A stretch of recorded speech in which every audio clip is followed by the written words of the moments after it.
Last Thursday, the motorsports world lost a legend in Kyle Busch. Kyle passed away from complications due to pneumonia. He passed away after amounting to the overall wins total across the NASCAR Top 3 Series, which is 234. Included in that time was his last win in the Truck Series at Dover a week and a half ago. This is Cam Gillens and Jacob Nickerson for the Overdrive Automotive Media YouTube channel. We just want to say a few things each on Kyle. I mean, to at least me, it was a pretty big shocker. I know a lot of everyone else, it was also. My favorite time that I remember going about Kyle's when he first started in that number 5 car for Hendrick. He did that when the initial COT race at Bristol, and then also that time when he kind of let off of that 5 car and into the 18 car of Joe Gibbs. And one of the most infamous times I remember during that time was that big tangle with him and Junior at Richmond.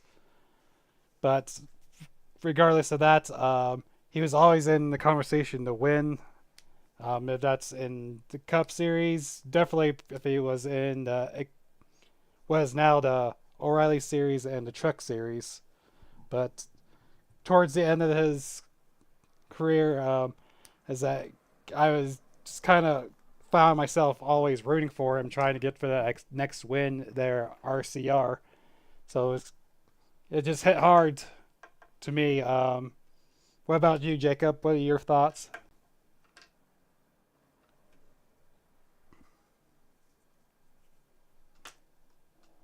Mm-hmm.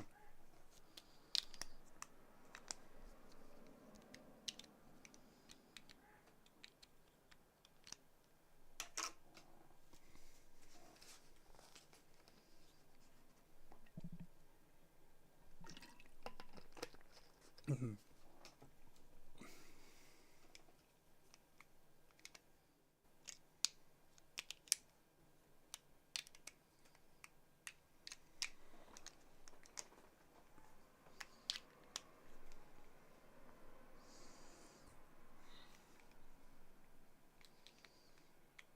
Mm-hmm.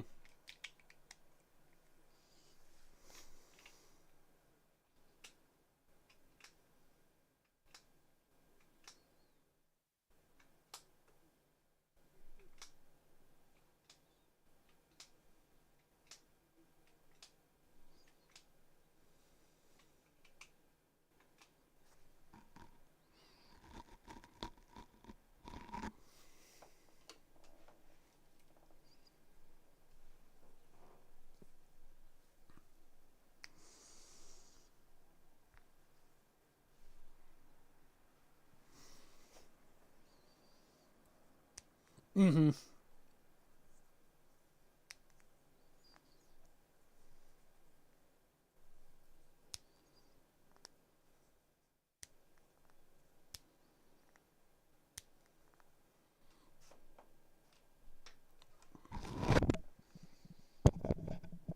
Mm-hmm.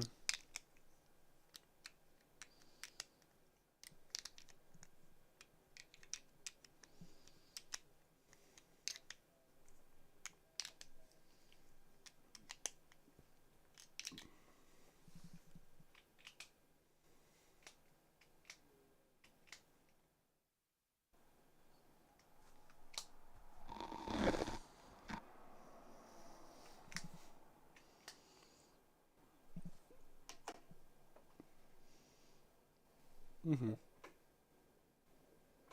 Yeah. I can't say anymore. You pretty much just wrapped up with everything else I had. So, Overdrive Automotive Media, you just want to extend our thoughts with Kyle's family during this difficult time as we get into tonight's program. We want to dedicate tonight's broadcast to him. And here we go. We are live from Lakeland, Florida for the Slingshot Racing League's Street Stocks here on the Overdrive Automotive Media YouTube channel. My name is Cam Gillens, and along for the ride, like always, we've got my good buddy Jacob Nickerson. How's it going, Jacob?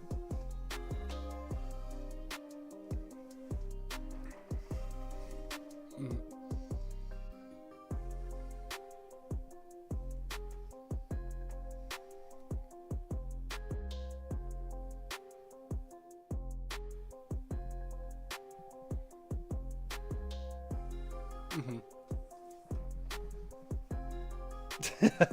I know that's how it is for me as well.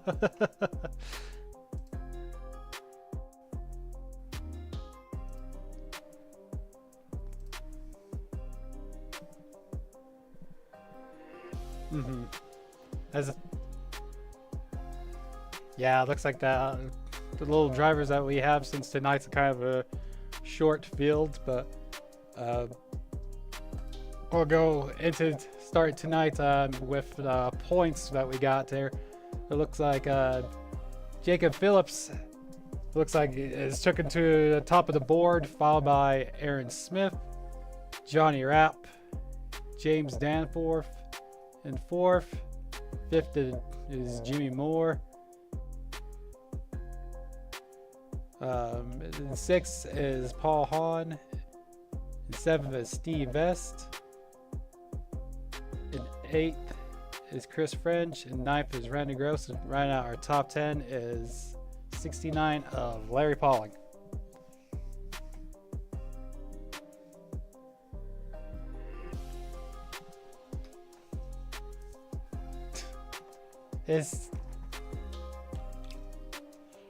Which is crazy because it looks most of our top 5 didn't even show up tonight, so it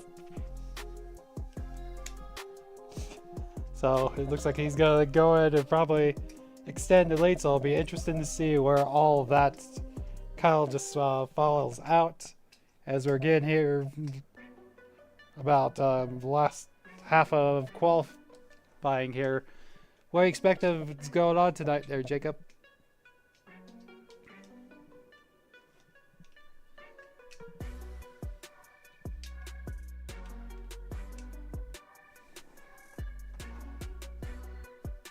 Mm-hmm.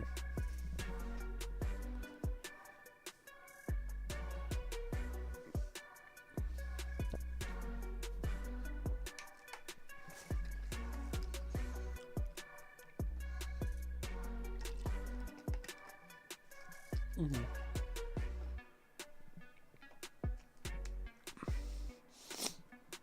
Yeah, it's a very close quarters chess. And like I said, we're just trying to get the momentum to go on which lane and everything, but looks like we're about getting ready to get them racked up. So closing thoughts before we get into tonight's heats there, Jacob?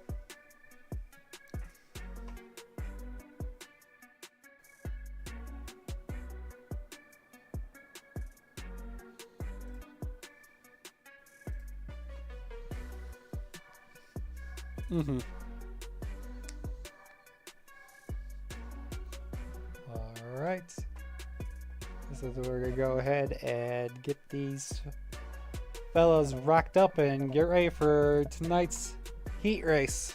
We'll wait for them to pull up.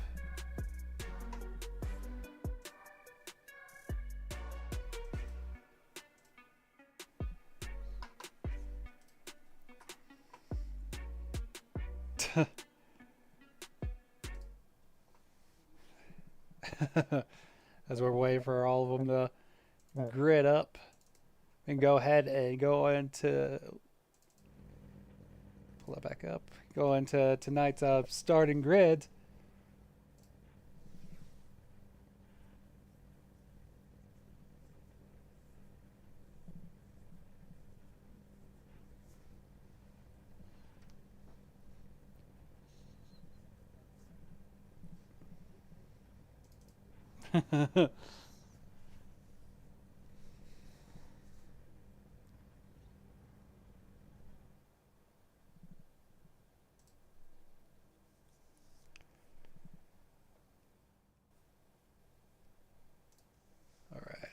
It looks like we're just waiting for. Looks like still Paul.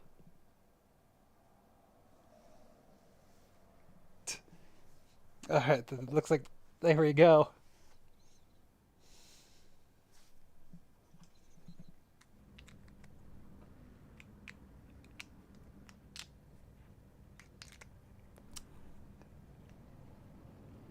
It looks like here as we get these drivers started.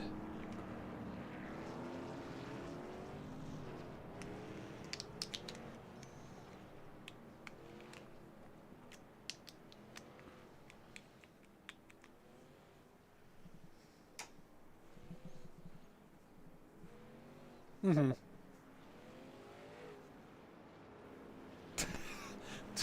24 there, bro.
You might be experiencing some technical difficulties on my end here with the No, we're good. voices going in and out.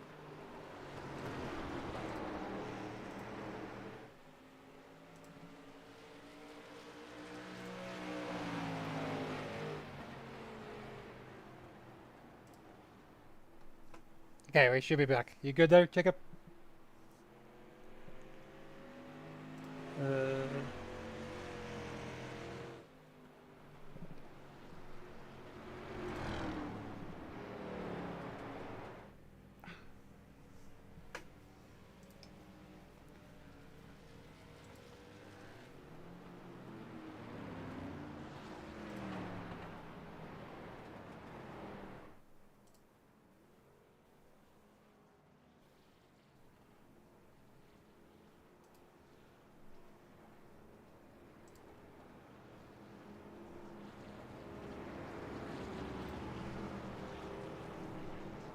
so I do believe there is a caution on the track for a reason. I'm not entirely sure what it was, but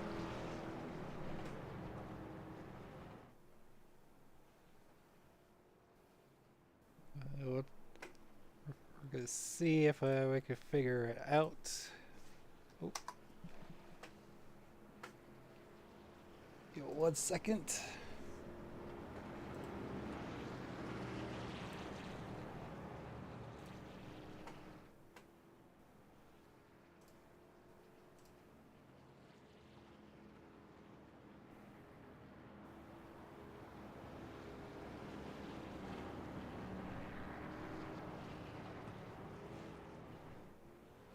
Or not, maybe not. So it's a little bit difficult tonight because since we're doing this is a late taping of this, so we're just kind of gonna go at what we can go at it. Yeah, this track's gonna be a bit cursed. We got technical difficulties on Sunday and difficulties on Wednesday. It looks like.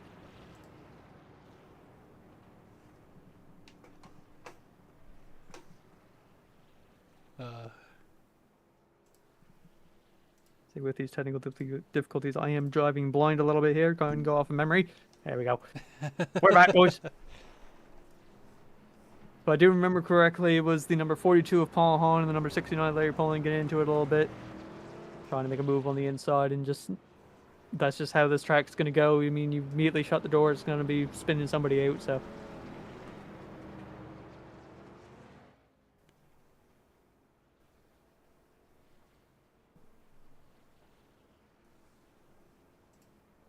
So I believe for heat race rules, it will be a single file restart.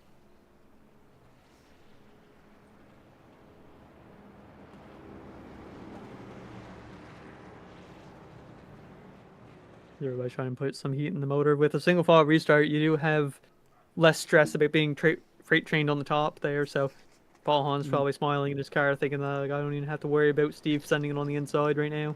He still has to worry about it a little bit, but not as much as if it was a side-by-side restart.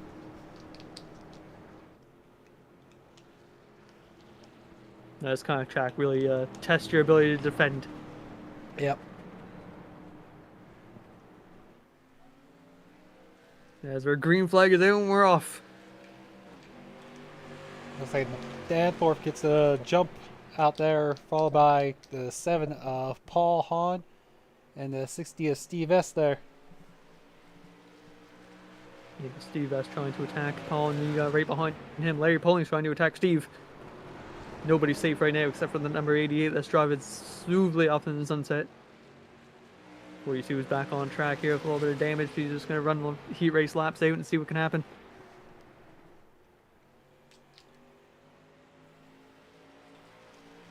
Say with the bonus point structure, everybody does get points from this because the top 5 heat finishers gets points. So that is one advantage to a smaller field here.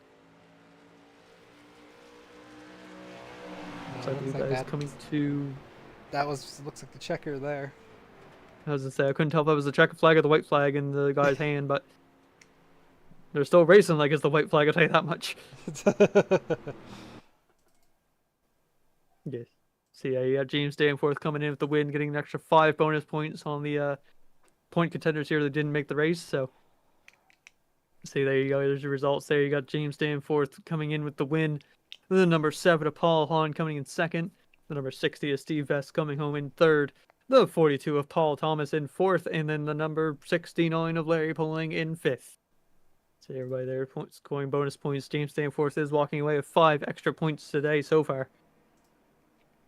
Right there gives him the points lead, I think. Yeah. He was only 4 points away from leader, so he's already in the lead now. It's just how much you can pat that stat there. Mm-hmm. We have a little bit of warm-up going on. Paul Thomas getting some extra laps in.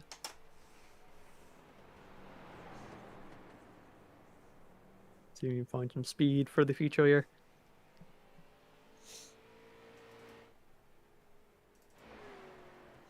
Because you got that Steve Vest is starting to go back up on track.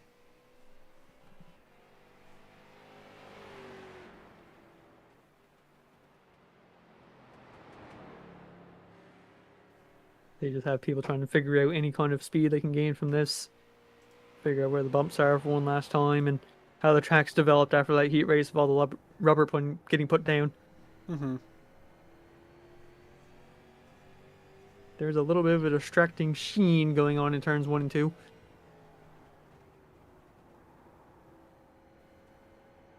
3 and 4, there's no sun in your eyes, but coming around the bends here down the front stretch, you do have a little bit of sun reflection on the thick layer of rubber here in going into turn 2. Oh, yeah, that's pretty gnarly. Reminds me of when I was practicing for our next race that we have there, Jacob at Darlington. It's coming up on Monday. It was really, really bad. Like the whole 3/4 of the corner was with that big sheen that you had there.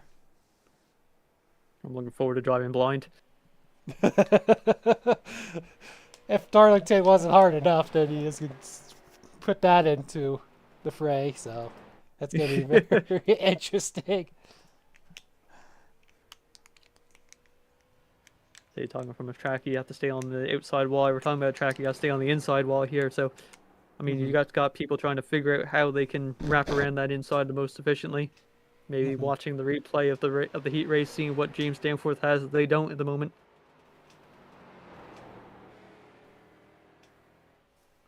That adds to the game of checkers here at this track. You're always watching to see what you can take from your opponents.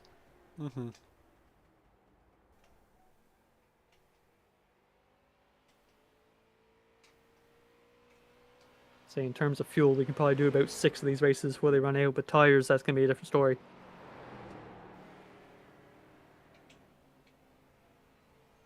You can only have one extra set behind the wall. See, these drivers, I'm sure, as we get along with this, will be screaming for some of the tires. Some for cars to come out, you can get some varying pit strategy. Throw some tires on there and try to run away for a little bit until they catch back up to the old tires. It looks like we're only about a minute. Oh, God. So if I remember correctly, the tire wear here, it starts off really good and then goes down like drastically and then plateaus until you're at like 30% and then starts falling again. So if you put fresh tires on her, you only got about 5 or 6 laps before it starts evening out with the old tires behind you. So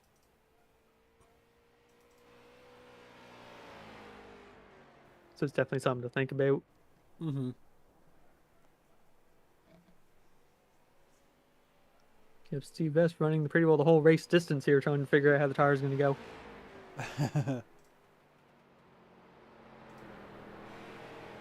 As you see that, like you were explaining there, Jacob, if here he's trying to paint that bottom line going around the corners. You just don't want to give the guy behind you any idea of going on the inside. You want to bait that outside as much as possible so they take the bait, next thing you know, they're 4 cars back. You see not a lot of steering angle either using the banking of the turns to bring you down there. So the front shouldn't be much of an issue, but the back, the rears, that's how it's going to be turning the car. So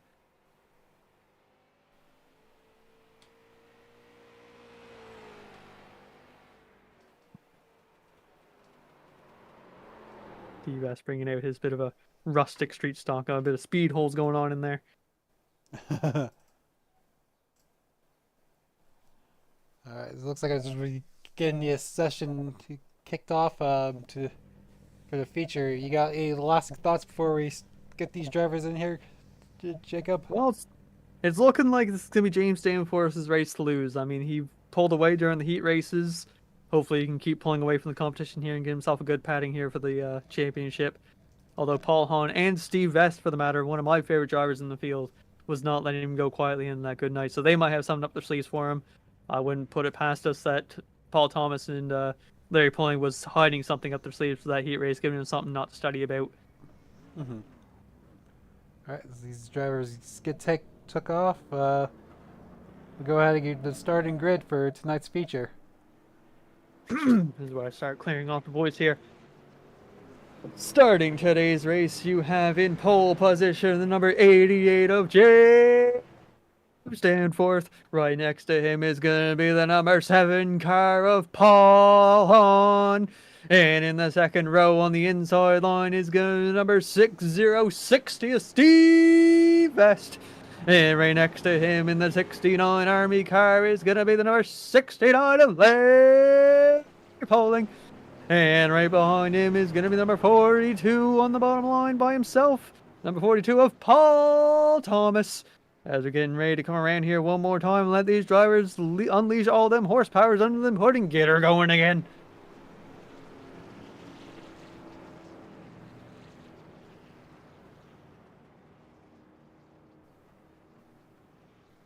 And everybody here is practicing their starts once again, getting those heats in the tires, using lessons learned from the heats.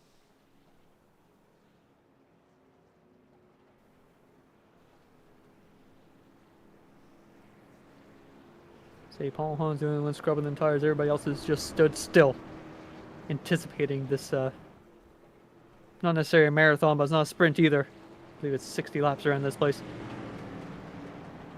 That looks like the sprint. Looks like the pace car is pulled off, and we are getting on the green. Say it looked like James Danforth almost spun the tires there on the restart, but or on the start there. He was able to keep himself glued together and get wrapping in that bottom lane. Paul Hahn's hoping he can get a gap going to get into that bottom as well, and Steve Vest is just hoping that Larry Pauling stays up there so he can gap him a bit more. Yeah, just on corner entry and exit. I mean, the 69's got nothing for the 60 just because he was running that high line for even just half the corner. So you can, it gives you the illusion of you can carry more speed, but just the mid corner speed is just not there. We have here the number 7 of Paul Hahn hunting down the number 88 of James Danforth here. Not going to let him go silently in that good night as everybody's on the limiter as well.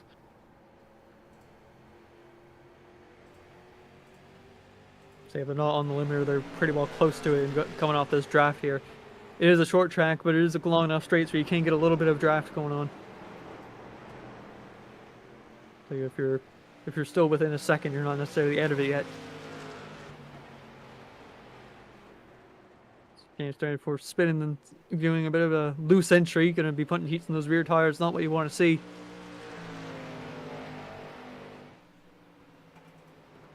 That one was a lot more cleaner, not as much scrubbing the tires, so he's going to try to work on cooling them off a little bit after he does a little bit of a heat spike.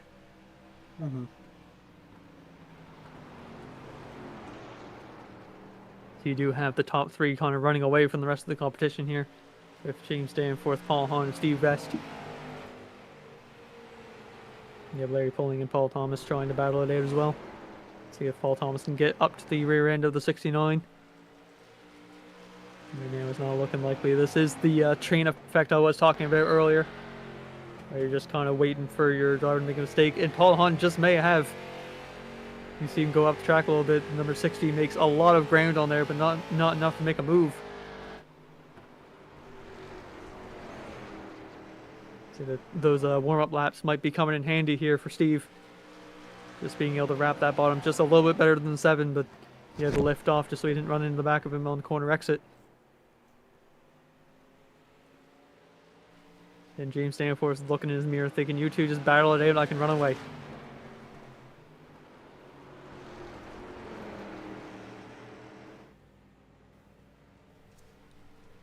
Yeah, James Danforth just logging laps, trying to keep the car under control after that little bit of a slide action there a few laps ago. He's found the limit, now he's going to stay within that.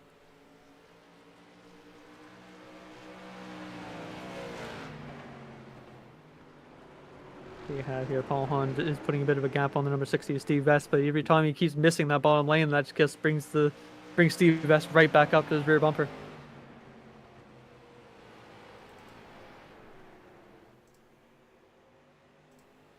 This is what I'm talking about, where you wait for your opponent to make a mistake, or you try to possibly force them to make a mistake.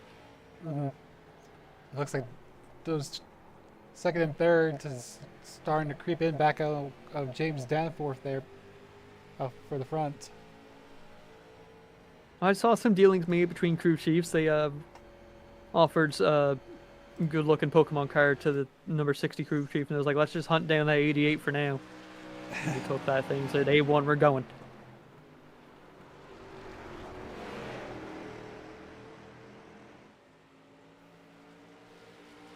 I say here, Paul Hahn with not the best corner exit.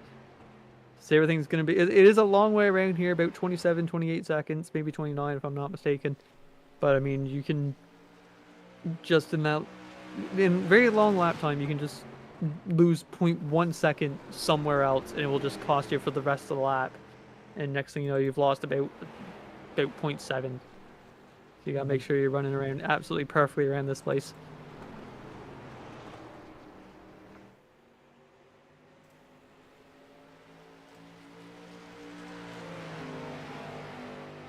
So you see, speaking of perfectly running around this place, you got the James Danforth just consistently leading this place.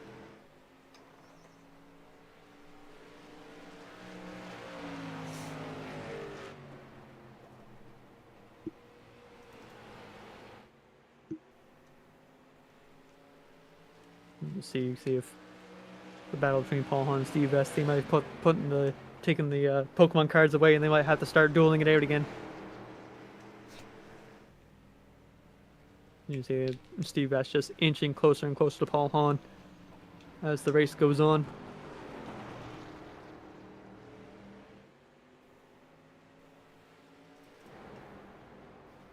You can see here as well the battle for 4th and 5th here. See if Paul Thomas can make a move on Larry Pauling, but Larry Pauling is still running a very consistent lap here. Bit of a high entry, but he's still able to wrap around the bottom for the mid corner and corner exit. Mm-hmm. So Larry might know what he's doing. See here just the gap growing behind the 88 car here.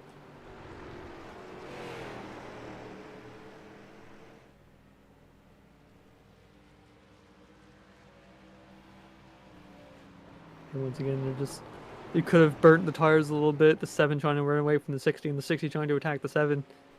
You see Danforth slide tires a little bit coming off the corner of that one.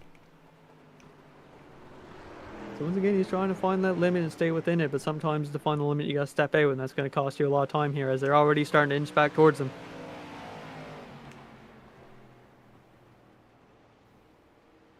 See, little bit by little bit, they're just going to inch towards the 88 as long as he keeps making these mistakes. But if he stays mistake-free, he can run away as far away as he can. Mm-hmm. Lap traffic is a bit of a worry here, but we shouldn't be touching them till about a good while. Pretty sure it's about half track behind.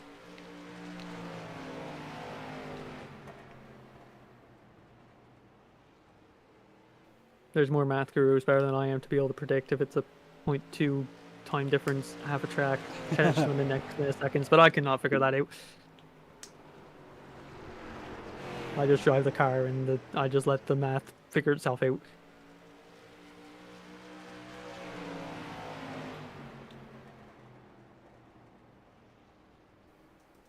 So you have here, I mean, the 7 is back up to the rear end of the 88, and also the number 42 is at the back end of the 69 here.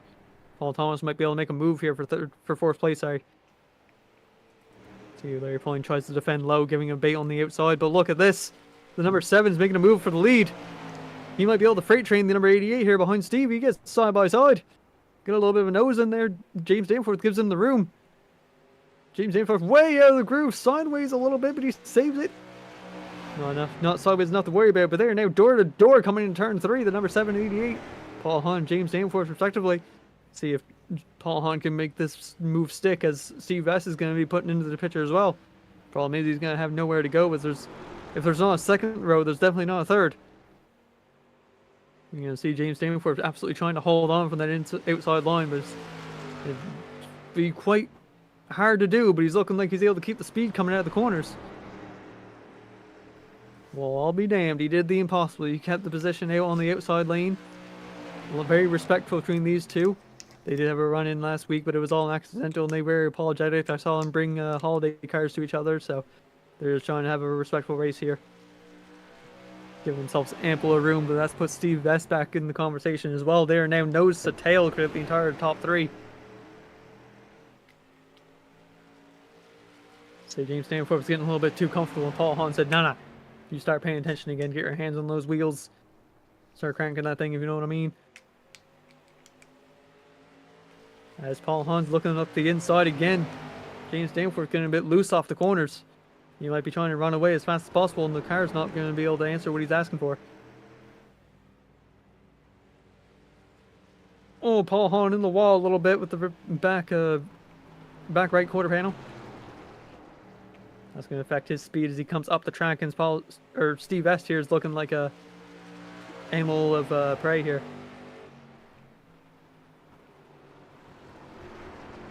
So everybody's going to start cooling down a little bit, both in the car and on it. As you had the battle between the 69 and the 42 still brewing as well. See, with not a lot of cars on track, you still have a lot of action going on no matter where you look. Because Paul Thomas is very much in striking distance of Larry Poling here. You can see from this rear quarter panel view, they're both wrapping the bottom very well. There's also from the quarter panel view of, rear quarter panel view of James Danforth. He's wrapping the corner as well as he can here. See, it is looking like he's drifting up the track, but so is the other two behind him. Could be some tire wear going on there. The tires are absolutely screaming to come off the car, but they're going to have to stay on there as long as they can hold out for. As we are still nose to tail. The nose is a bit farther ahead than the tail, but it's still nose to tail regardless.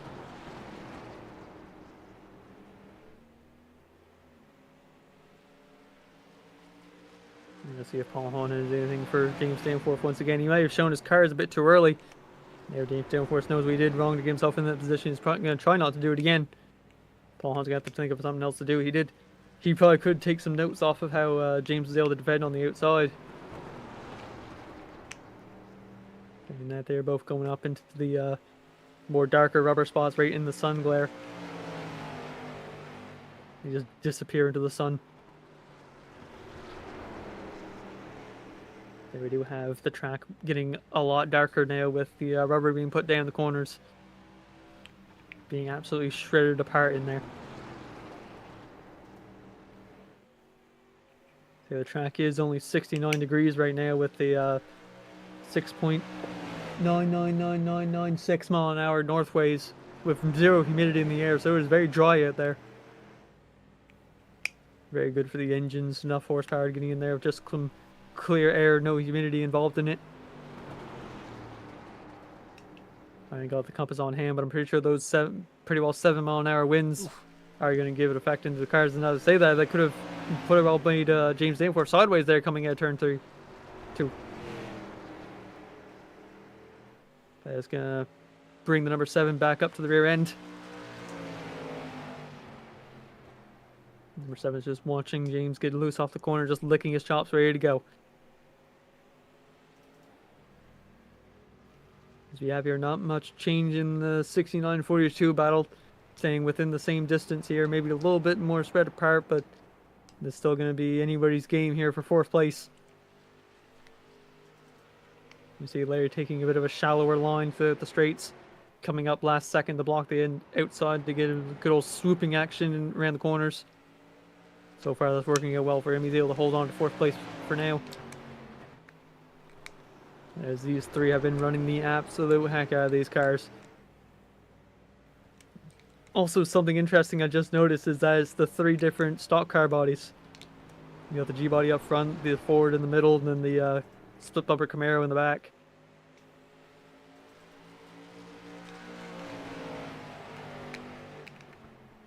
So if anybody says that one make has more advantage over the other, this is proving them wrong right here, right now.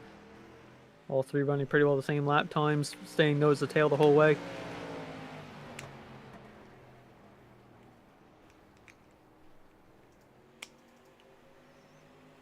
So here with these 3 trying to just figure out a way around each other. Just the game of chess is vamping up. We're getting near the end of this thing. Not necessarily at the end of this thing, but getting ever near closer to it. As these guys with their chess pieces trying to figure out what move they can do to put themselves in the best position to get around each other.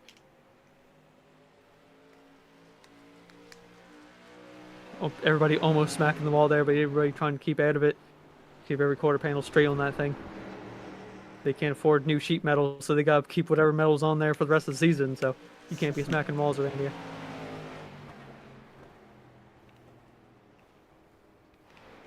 I mean, how can you replace that door panel, the 88 there, all marked up with tire marks, and that's something you can only get once, so you want to preserve that in a museum pretty well.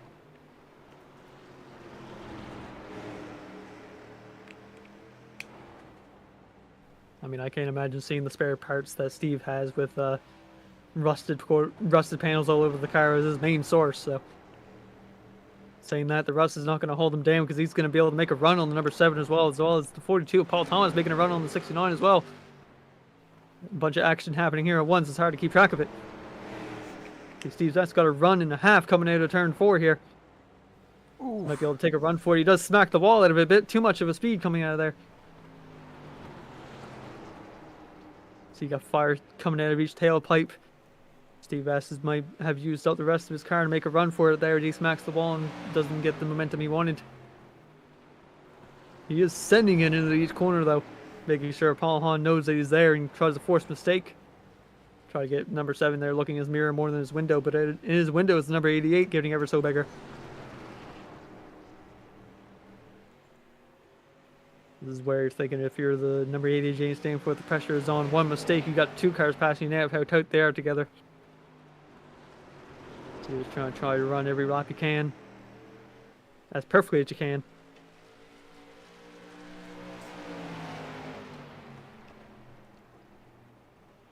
Say lap traffic has sped up a little bit, so they're not going to catch him anytime soon. So once you start seeing him in frame, that's when you start getting worried.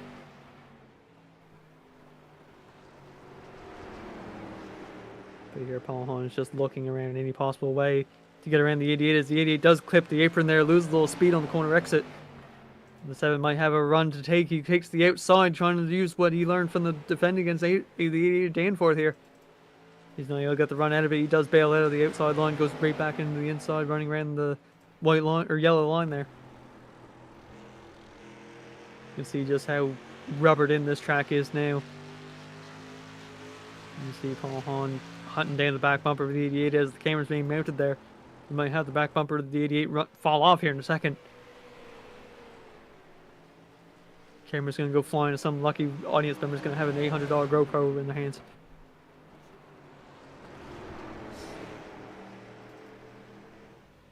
So you have everybody just running as perfect lines as they can.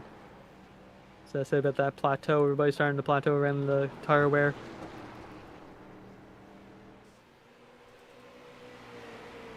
They are catching lap traffic though.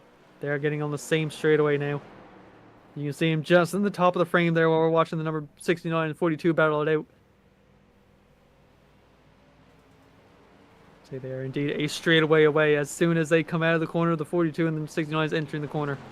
This is when you start sweating, try to get up a new game plan here as the 88. You're just gonna hope that the lap cars go high, and you're probably shouting over the voice chat, "Lappers go high! Please, for the love of God, lappers go high!" As you're looking at number 7 making an ever so inch by inch gain on the number 88 here. Paul Hahn, his bumper is connected to the rear end of the 88 here. He's gonna be able to make a move. He's gonna stay very close to the rear end. Almost able to bump him out of the way for the corner exit, but he's not going to do that because these two have a ton of respect for each other. So you're not going to see many dirty moves being made here. As the 88 shuts the door on the 7 there on corner exit. They are nose to tail. When I tell you this, they are nose to absolute tail here. It's looking like a movie I can't talk about. As number 7 does make a move on the inside, but he doesn't get squirrely doing so. That does lose all of the momentum the number 7 that Paul Hahn had. Just trying to make it too aggressive of a move to the inside on the straightaways here with the worn down tires.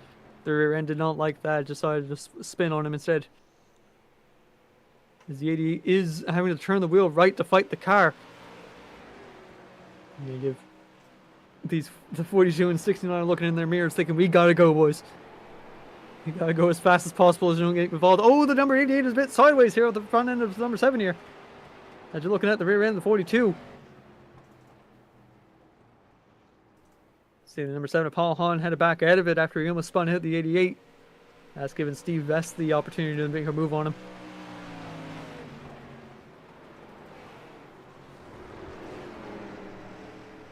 Paul Hahn trying to cool down his stuff to make another move on the 88. As we're going to be getting close to the end of this thing, you don't got many corners left to take advantage of.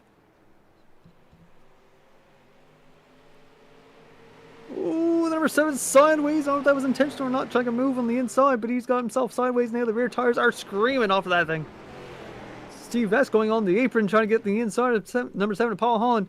He does not make the move stick, and he almost drifted up into the wall. As it is, the white flag is out, ladies and gentlemen. This is the last set of corners to get around here. James Danforth does have a good advantage here, but they are side by side for 3rd place. Oh, Larry pulling in the wall, coming back up in the track. Oh my goodness, everybody misses him. If I was number 88 there, I would put a heart rate monitor on right now because everybody somehow misses the 69 spinning out on track. After an amazing battle between the 42 and 69, Paul Thomas does make the advantage of that, but 88 of James Danforth is going to come out with a win of this thing. After a very exciting last lap there, you had number 69 getting a little bit loose off the front end of number 42, and that just, he almost saved that thing, but started coming up the track again, straight in front of the leaders here. But everybody was able to make it out with straight quarter panels and straight panels on every part of the car, so how they didn't hit that 69 car, I do not know.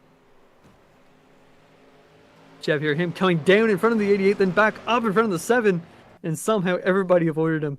What an insane, I mean, looking at the, if we can get an onboard on that on the 7 car, just seeing how much panic could be in that driver's seat right now. Everybody's getting rigged up here, as you see. So right now, you're just looking at the back end, the 88. See, James or Paul Thomas doesn't make a move. You see the 69 getting that way, and he comes in, and you're thinking that's it, and there he comes up again. And just a little dab of the brake and back on the gas, and you're good to go. He almost makes the move on James Danforth as well, but James Danforth does close the door and coming into the checkered flag. Man, what a race. The top 3 were nose to tail the whole way. That was really wild. That last lap or so, it just came down for it was all separated, and then all of a sudden, like I said, the rubber band effect. They started going there, and those last guys in 4th and 5th started to get squirrely and just about crazy, some havoc between these leaders. But with that, we'll go. Well, guess I was still telemetry is off a little bit, but so you got the winner of James Danforth, followed by the 7 Paul Hahn in 2nd, then Steve Est in 60 in 3rd, as we see there, with James doing his victory burnouts. Also, not to be understated, this is his first win in Slingshot history. And it was almost taken away from him just like that, with the 69 getting sideways ahead of him. Mm-hmm. Well, no, not just Sunday Series, the entirety of his career in SRL. I mean, the Slingshot Racing League, this man is one of the veterans of the series. So I know when I joined this series, he was the Monday and Wednesday photographer. And I was really looking forward to racing side by side to him and seeing him get his first win today. Just with us being able to call it, just what an amazing drive of him leading that thing flag to flag. So just one, I mean, you do want your first win to be in a field of about 30 cars, but having a field of just 5 is, I mean, it still means just as much.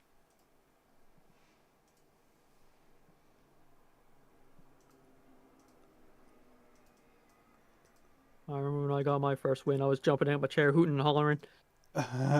Say. Like that, we'll go ahead and get our interviews all racked up. Looks like we'll probably got the 60 Steve Est in here as we're going to get him coming along. Here he comes. And after that amazing finish here at USA, we're going to bring in our top 3 finishers here. 3rd place finisher, the man I've been talking about the most, is going to be the number 60 of Steve Est. Everybody put your hands together. Here he comes. There he is. Steve, it's Jacob in the booth. You got me? Yeah, man. How y'all doing? I'm doing pretty good, man. That race was something to watch. I mean, y'all were nose to tail the whole way around, and you had... I kept waiting for a mistake that never happened. They raced really good. They raced clean. It was a fun race. Correct me if I'm wrong, but is this your first podium for Sundays? It is in street stock, yes. In street stock, yes. I have podium before in mini stock. Yes, okay. So I couldn't remember if it was your first in street stocks or just first Sunday overall. Either way, congratulations. You've made yourself a really good dent in the old point system here. So, good. I mean, all the routine questions here. What was your thoughts coming in? What was your thoughts coming out? Well, coming in, I thought if I just stay clean, and tried to maintain pace and keep with the lead group, and maybe some cautions would help me out. We had a clean race all the way through, so I was just lucky to be able to hang with them. So that's the honest truth. I have done very well for myself just to hang with them. No, we're definitely proud of you in the booth here. I've been chanting your name the whole season. It's great to see it pay off of a third place finish here at Lakeland. Hopefully, it can be resulting in more to come. I felt really bad the other week when one of you guys was pulling for me, and then I completely fell on my face. So It happens to the best of us, that's man. the way racing is, right?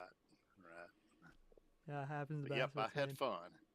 Oh yeah, that's the most important part of it. Having fun, getting those top threes, and realistically just logging some good old laps is what the Sunday series is all about. So, Guys, for doing the broadcast and running the league. This is a really good league. Everybody's super helpful. Even other racers are very helpful. So I've really enjoyed myself with Slingshot. there you go. And I mean, say you've already gone through your thanks here. My internet did drop a little bit, but that's fine. Oh, okay. It's all good. Do you have any people paying the bills you want to thank here? Any sponsors or? Well, I mean, this is sound corny, but I'm going to thank my wife for letting me have the time to do this, let me do what I want to with it. My teammates, Paul, Chris, and Ellis, they have been very helpful. I've been doing this just over 2 years, and I've had to learn a lot. They've really helped. That's about all the yells I can come up with right now. There you go. And I mean, again, congratulations on your third place finish here. Yes, Say sir. hopefully more to come, maybe even betters. I sure hope so. I'm going to keep trying to improve, and being fast enough to stay with somebody is one thing. Being fast enough to get around them is a whole other. Oh yeah, So that's gonna be something that's gonna be reserved for Iowa in 2 weeks. yeah. All right, man. Yeah, we're gonna let you go here. Have yourself a good Sunday night, and congratulations again on your third place finish. Y'all too. Happy Memorial Day. Happy Memorial Day. And that was the number 60 of Steve Vest. It is time to bring in our second place finisher here, the number 7 of Paul Hahn. Here he comes. There he is. Paul Hahn, is Jacob in the booth. He got me? Yeah, I got.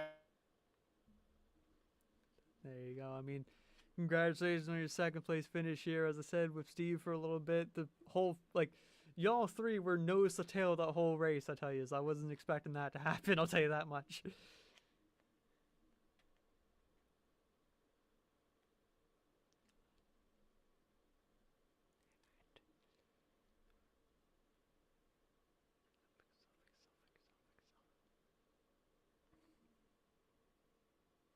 Thought he was having issues. There we Can go. you restart there, Jacob? Yep, my internet's good to go You good? now. I was dropped out there a little bit, but we're back going again. All I'll right. just say what I said again, and we'll see if it can fix itself. Again, here, the entire race, y'all were head to tail, the whole three of yous at least. That was something I wasn't expecting to see. Yeah, hopefully 5 of us put on a decent show for you. I know it was a little car count, but expect that with the holiday weekend and all. But it was a fun race. Steve was keeping me honest. I wanted to try to enter a little bit higher to see if I could get a little bit better run off, but I was afraid he was going to jump underneath me, so I was just waiting for Danforth to mess up, which he did not. A few times he left a little door open, and I think I got him into him one time towards the end, but at the end, holy crap, with Larry spinning, I didn't know which way to go. Man, we were screaming at each other watching the thing. I mean, Larry gets spinning a little bit, gets a little bit loose, comes up across you guys. You all miss him, and then he comes up again. and y'all miss him again for the second time. I was unbelievable to see. I mean, congratulations, good driving on all three of yous. Well, thanks a lot. And yeah, it was fun. Good win, James. You definitely were fast, deserved it, didn't mess up. So kudos to you. Thanks to you guys for broadcasting.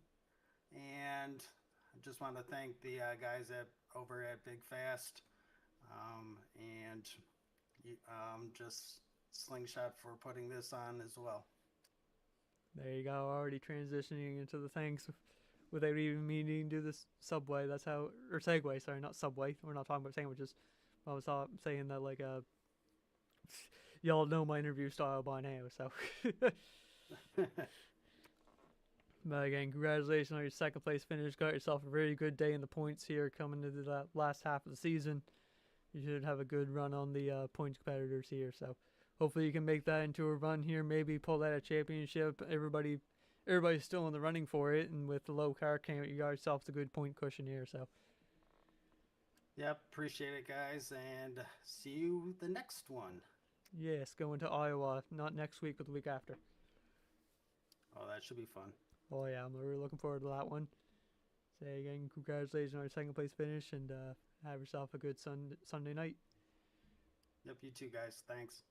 And happy Memorial Day. Yep, you as well. And that was our second place finish here. A little bit of internet issues got in the way of that one, but that's all good. He's great hearing from Paul. He's a great competitor. He's going to be in this booth many more times, I can tell you that much. But as we get to the end of this here, it is time to talk about the first winner. First time winning in Slingshot. First time winning in Sundays. A lot of first times happening here. Everybody get your hands together. Here he comes. There he is. It's number 80, James Danforth. James, it's Jake in the booth. You got me? I do. There you go. I was alluding to it earlier, but this is your first win in, I think, Slingshot history, ain't it? It is. There you go. I mean, it was a bit of a low car count, but you take those wins whenever you can get them, man. I mean, great driving from you. Led the thing flag to flag, so.